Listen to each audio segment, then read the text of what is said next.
You need to repeat that. I didn't stand the camera. I'm so sorry. Sure. Okay.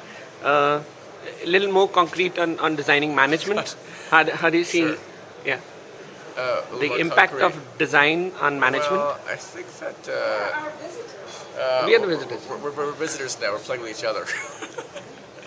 um, more concrete. For example, I think that in my experiments as president of RISD, I'm using all kinds of ways to communicate with the community in the first-person sense or electronically, and it really is kind of using the designer mentality to see if I can creatively find a solution to connect in the first-hand voice with these hands, making solutions.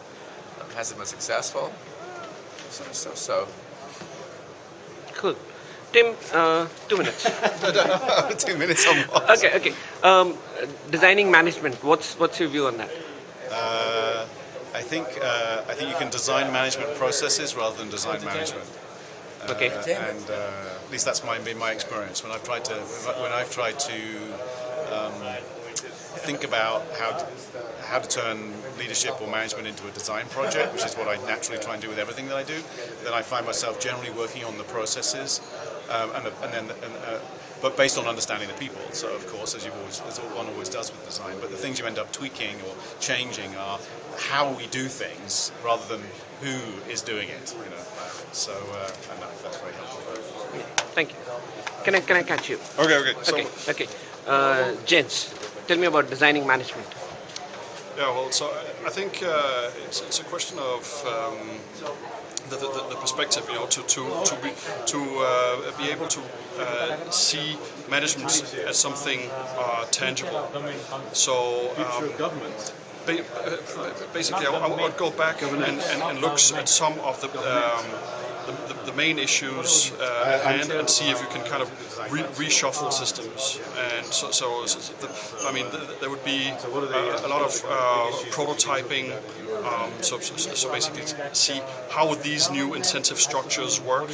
And before that, there's a whole ideation phase, and I have like 7 or 8 ways to ideate for people that are not used to that that I would employ here. Also, yesterday you were talking about design without people and not for people or something like that. So, how would you see a scenario for designing management when people are not involved?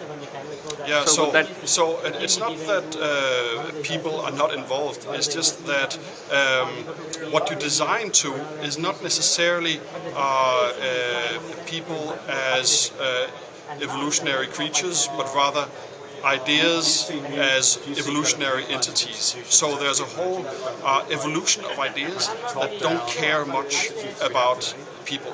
So, for instance, if you go into a supermarket and strip plastic explosive around yourself and explode the supermarket, it does not, in terms of procreating your genes, make a lot of sense. But the idea of, let's say, one God that cannot be judged by rationality is such a strong idea, and that you're serving this person by doing this, that it just overrides your genetic needs. So that what I mean by humans not necessarily being in the center of things that are just ideas that are stronger than human practicalities. Yeah. Thank you, Jens.